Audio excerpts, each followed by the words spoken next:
Karen demands I give her daughter free stuff because she's an influencer or she'll give bad publicity. But doing community service after vandalizing my store isn't very viral for her account.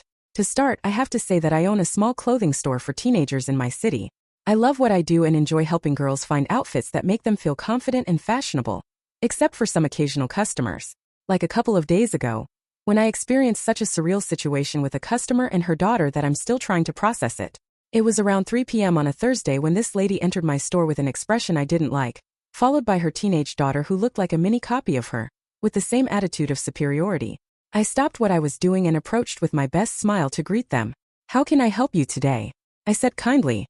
The lady looked me up and down and responded dryly. "We're just looking." "Of course, no problem. Feel free to explore, I'll be around if you need anything," I replied, maintaining my friendly tone. Although her attitude seemed a bit rude to me, I stepped away to give them space, but from my place behind the counter, I could observe how the lady began to rummage through the shelves, pulling out clothes and carelessly throwing them on the counter, forming a pile that threatened to fall at any moment. Her daughter, meanwhile, was glued to her phone, seemingly uninterested in everything. After a few minutes I approached again, worried about the mess they were creating. "Excuse me, if you're looking for something in particular, I'd be happy to help you find it," I offered. She looked at me over her shoulder and said, "I've already chosen what I want. There's no need for you to bother." When she finished her selection, which included more than 20 items including tops, jeans, dresses, and accessories, she didn't ask, but ordered me to put them in bags to take away. I was increasingly bewildered by her attitude. "Of course, let me scan the products and I'll tell you your total," I said as I began to fold and bag the items. But when I finished and informed her of the amount, she looked at me with a smug smile and said, "Oh, I thought I'd take it as part of a deal for advertising for you. You see, my daughter is a very popular influencer on TikTok, and needs new clothes for her videos. In exchange for this, we'll give you free publicity and tag you in her posts. Isn't that great?" I was perplexed. In my 5 years running this store, no one had ever proposed something like this to me. I don't usually make such arrangements, but I must admit I was curious to know what kind of influencer this girl was, who had so far remained in the background with a bored expression. "Well, that's an interesting proposal," I said, trying to be diplomatic. "Would you mind showing me your daughter's profile so I can see her content and reach? Just to get an idea of how this collaboration could work." The lady seemed pleased and asked her daughter to show me her TikTok profile. The daughter was a bit annoyed, but she handed me her phone. What a surprise I got. Not only was she not a big influencer as her mother claimed, but she barely reached 1,500 followers. Most of her videos were typical dances to popular songs. Nothing especially creative or related to fashion and style. Her content didn't seem to be good for my brand. I tried to explain this to the lady in the kindest way possible. "I really appreciate your offer, but I must be honest, I don't usually work with influencers, especially with accounts that are so new, and with a different niche from my store. I don't think a collaboration would be beneficial at this time." But she wasn't willing to take no for an answer. She insisted that the number of followers didn't matter, that the exposure would be good for me anyway, and that's why they weren't going to charge me money, they would just take a few little things. And that when the daughter's account inevitably grew thanks to my clothes, we could arrange a price in the future for me to pay her. She even had the audacity to say that if I helped them now, they might consider giving me a special discount later. I had to contain the urge to laugh at her generosity.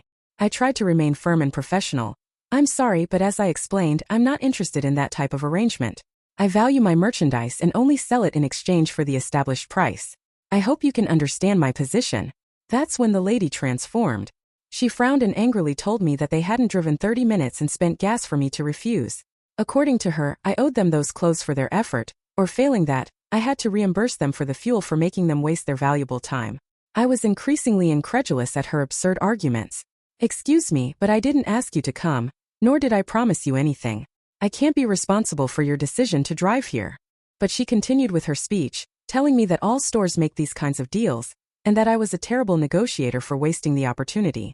That I should be grateful that her daughter was interested in my clothes considering, according to her, the low quality of my products.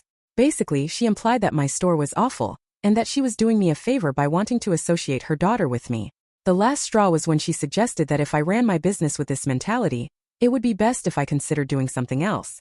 I took a deep breath and counted to 10 mentally to keep my composure. "Ma'am, I think I've made my position clear and I'm not going to change my mind. So I ask you please, if you're not going to buy anything, leave my store right now. I don't tolerate disrespect."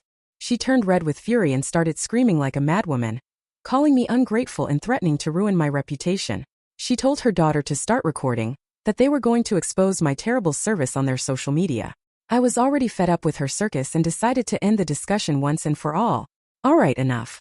You have two options: you leave right now on your own in your car, or I call a taxi with sirens and you leave in a patrol car to a police station, then figure out how to get back home from there. You decide. That threat seemed to have an effect because they immediately changed their attitude. Muttering under their breath about how I would regret this, they gathered their things and headed for the door. Before leaving, the lady turned around and yelled at me, "You'll hear from me, stupid. I'm going to sink you." To which I replied with my sweetest smile, "Have an excellent day, ma'am. Come back soon." And with a slam of the door, they finally left. I was left shaking from the adrenaline, unable to believe the level of delusion of these people. It's not the first time I've had to deal with difficult customers, but this experience surpassed all previous ones. I guess it's part of the challenges of having a business that faces the public. At least it gave me a good story to share with you, and boy did I need to vent. I know that owning a business isn't easy and that sometimes you have to face these things, but I also think it's important to know how to set boundaries and value our work. We can't let people walk all over us or disrespect us, no matter how much they want to sell us the idea of exposure or free publicity. Anyway, I wanted to share my anecdote with you and see if anyone else has been through similar situations. How do you handle difficult customers or absurd proposals? I'd love to read your experiences and advice. Edit. If you're interested, I can share a couple more anecdotes of this type in an update. Although they're not as interesting as this one, they're also funny. Update 1. First of all, I wanted to thank everyone for their comments and shows of support. I'm glad to know that people here enjoy Karen's stories. I also wanted to clarify something I forgot to mention in my original post. My store has security cameras, both to prevent theft and to keep a record of what happens in the premises. So if this lady fulfills her threat to sink me with some post, I have evidence to back up my version of events. Although honestly, I doubt her word carries much weight considering her attitude and her daughter's low relevance on social media. But anyway, leaving that unpleasant episode behind, let me share a couple more anecdotes from my adventures with special customers, as I promised. The first one happened a couple of years ago, during the Christmas season. A gentleman came into the store looking for a gift for his teenage granddaughter. Up to that point, everything was normal. The problem started when I showed him some options and none seemed to convince him. "Too revealing," he said of the first thing I showed him. "Too boring," he opined of a sweater. "Too expensive," he complained about some brand name jeans. I tried to guide him and offer alternatives, but nothing satisfied him. At one point, already frustrated, he looked at me and said, "Don't you have anything a decent girl would wear? Something that covers her body and doesn't expose everything? I don't want my granddaughter going around attracting the attention of boys. She's 13 years old." That's when I understood the problem. The gentleman was looking for clothes for a child, not a teenager, which is my store's target audience. As delicately as possible, I explained that maybe he should try the children's section of a department store, that current youth fashion is different and that my store aims for that style. He didn't like my suggestion. He started ranting against today's youth, that in his day things were different, how dare I promote promiscuity, blah blah blah. I just nodded and waited for him to finish so he would leave. When he finally got tired of complaining, he said, "Alright, show me that skirt over there, the longest one you have. But I warn you, young lady, if I ever see my granddaughter with something inappropriate from this store, I'll come back to complain to you for corrupting her." I had to bite my tongue not to laugh in his face. "Of course, sir, but the responsibility for your granddaughter is solely yours, not mine, don't get confused." He left muttering something about how no one respects their elders anymore. Poor granddaughter, I don't envy her. The second story is more recent and from a customer who I assume was a single father. A man came in with a panicked look, accompanying his daughter who couldn't have been more than 12 years old, but wanted to dress like her favorite pop artist, you know, the classic outfit they wear at their concerts. The father approached me and whispered desperately, "Please, I need you to help me convince her to wear something normal, suitable for her age. I can't see her dressed like that, it's going to give me a heart attack." Which I found sweet and understandable. So I proposed a deal to him and his daughter. For every daring piece she chose, I would help her find an equivalent but more appropriate for girls. Long tops instead of short ones, knee-length shorts instead of booty shorts, that kind of thing. The girl accepted, but more because of the limit on her dad's card than out of conviction. They ended up taking an interesting mix of clothes, him more relaxed, and her not so convinced. At the time of payment, the gentleman looked at me with infinite gratitude and said, "I don't know how you did it, but you're my hero." To which I replied with a wink, "That's what we're here for, to help parents in distress." I felt good for having achieved a good balance between the fashion his daughter wanted to follow and what the dad considered decent. Although I suspect their wardrobe battles are just beginning, poor man. Raising a daughter in this day and age can't be easy. Anyway, those are just a couple of my many adventures as a store owner. Not all customers are so memorable or intense, but they certainly make my days more entertaining. I've learned to take things with humor, and not to take other people's eccentricities personally. I think part of being a good salesperson is knowing how to adapt to different personalities and customer needs, without losing focus on your business. Sometimes you have to be firm, sometimes you have to be more subtle, but always with respect and professionalism. It's quite an art. I hope you've enjoyed my anecdotes and that they serve to entertain or even for other merchants to feel identified. Update 2. After my last post, out of curiosity, I decided to search for the TikTok profile of the daughter of the lady who caused me so many problems in the store. I wanted to see if she had really fulfilled her threat to expose me, in quotes, on social media. And what a surprise I got. It turns out they did make a video about their experience in my store, but completely distorting the facts. They titled it, "Crazy Store Owner Threatens to Call the Police on Us," like that, in all caps and with shocked face emojis. The video starts with the daughter, the mini Karen, recounting in a dramatic voice her traumatic visit to my store. She says that she and her mom were quietly shopping when suddenly I started treating them badly for no reason, that I accused them of stealing and threatened to call the police if they didn't leave immediately. She puts on a victim face and says she had never been so scared, that she thought she would go to jail unjustly. Then the mom comes on the scene, backing up her daughter's version and adding more fuel to the fire. She assures that I was out of my mind, screaming incoherently and even implying that I could physically assault them.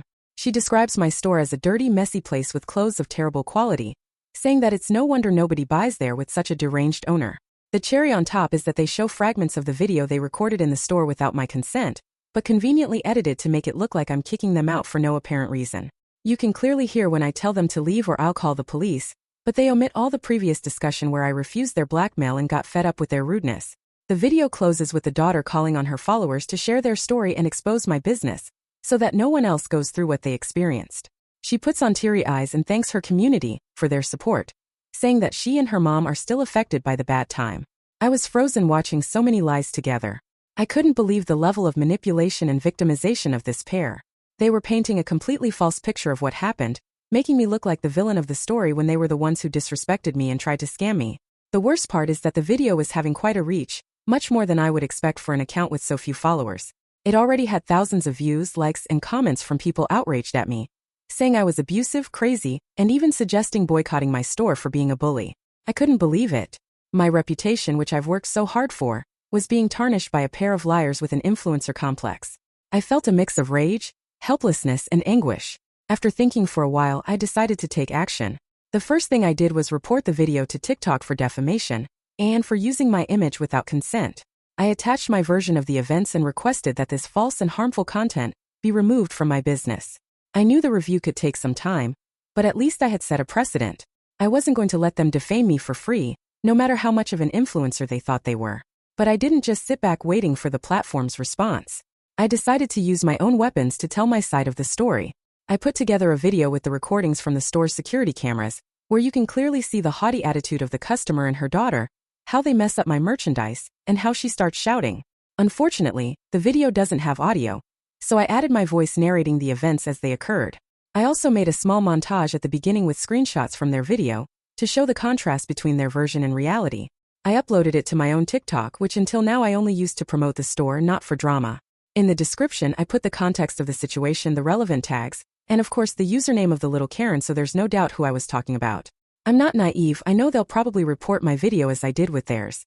But at least for a few days, people will be able to see both sides of the story and draw their own conclusions. I trust that the truth always comes out, no matter how much they try to cover it with lies. Besides, making that video served as therapy for me. I was able to vent all the frustration I had contained, and felt like I was regaining some power over the narrative. I was no longer the defenseless villain, but someone defending their truth and honor. Even some regular customers who saw the complainant's video contacted me to say they didn't believe anything they were saying, that I've always been an excellent salesperson to them, and that my clothes are top-notch. So, although it was an unpleasant episode, I think I came out stronger in the end. I learned that I can't control what others say about me, but I can control how I respond to it. That my truth and my work are worth more than any smear campaign.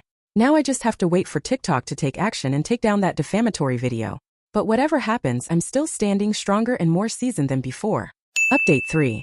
After my last post, some significant events have occurred in the saga of my confrontation with the defaming TikTok customers.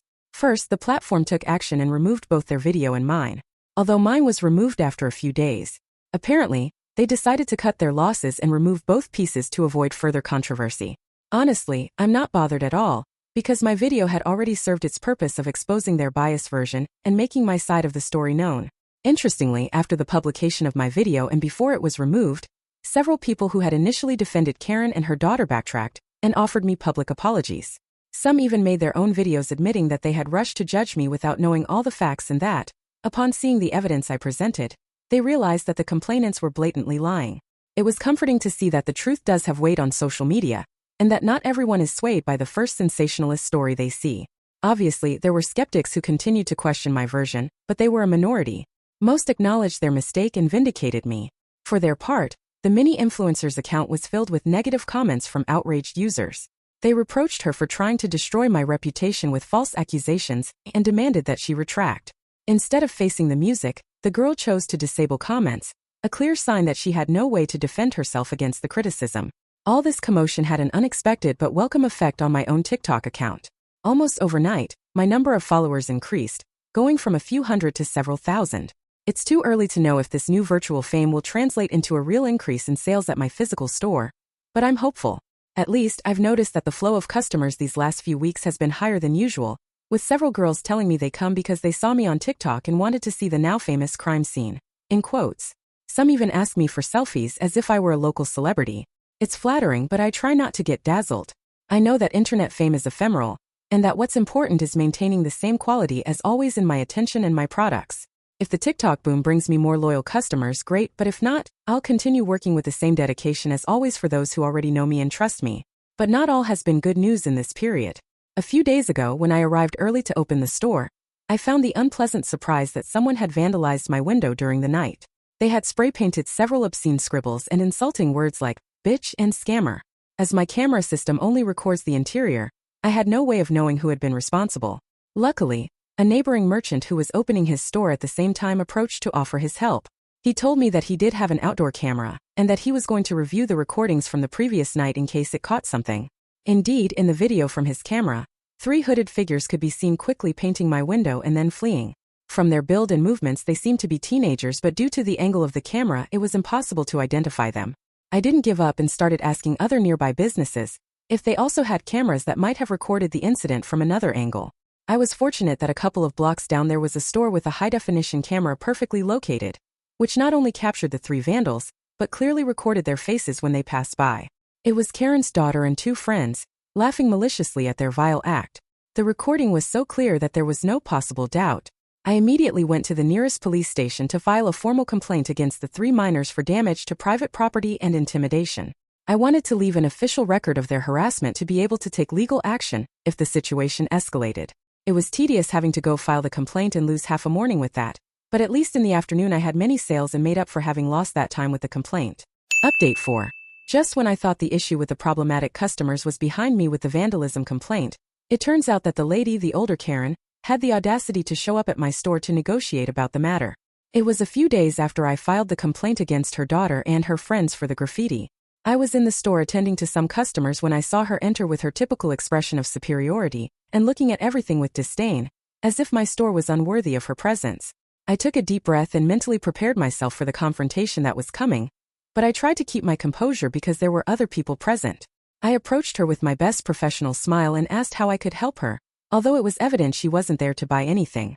She looked at me fixedly and said without beating around the bush, "I've come to talk to you about the complaint you filed against my daughter. I want you to withdraw it."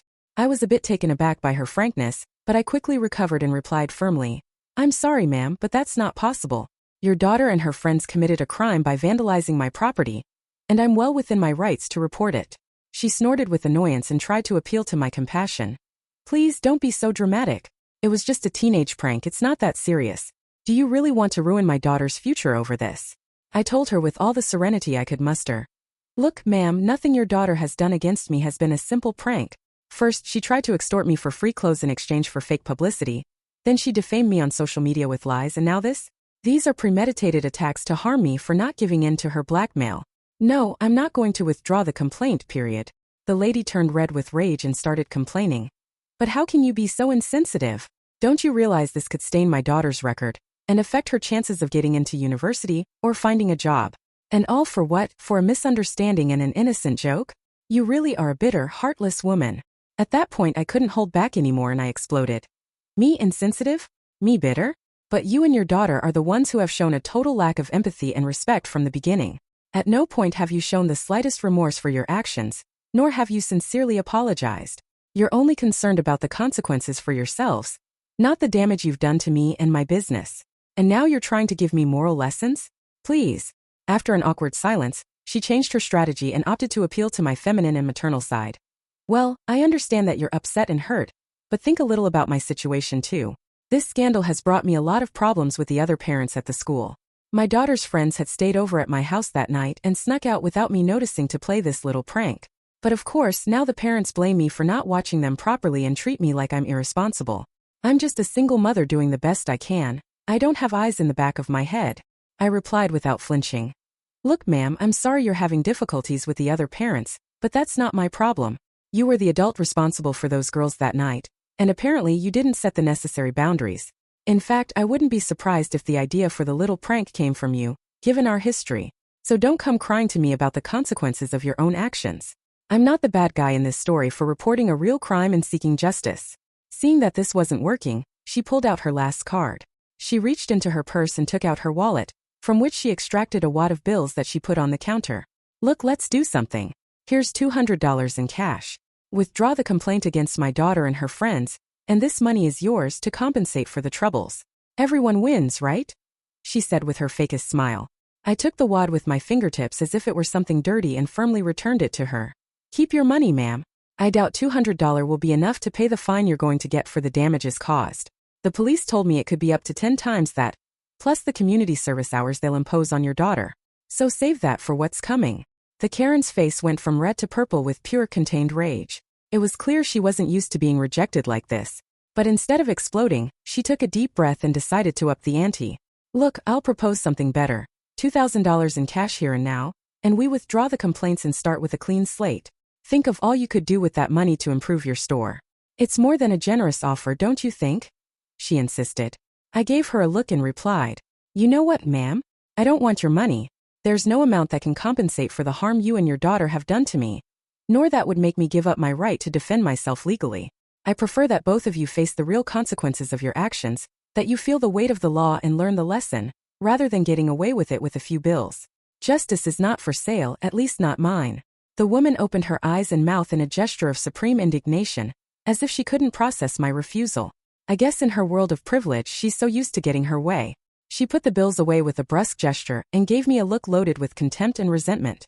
I could see she was making a huge effort not to come at me with shouts and insults, although she surely had to contain herself because she knew there were cameras. Finally, the Karen grabbed her purse and headed for the door, but I gave her a warning. The next time you or your spawn do anything to me, I'm going to sue you even for breathing near me. I have more evidence than an FBI program of all the nonsense you've done, so get out of my store and never come back. Is that clear? Or do I need to spell it out for you? It seems my response threw her off because she couldn't manage to say anything. She just gave me one last murderous look and stormed out in a fury. It was cathartic to say all those things to her, but I really hope she doesn't try anything again because I'm not in the mood for her nonsense. Comment where someone asked me if the Karen has tried anything again. 5 months have passed, and I haven't heard from them again. I was thinking about making an update, but I don't think it warrants one because I don't have much information about the pair of Karens.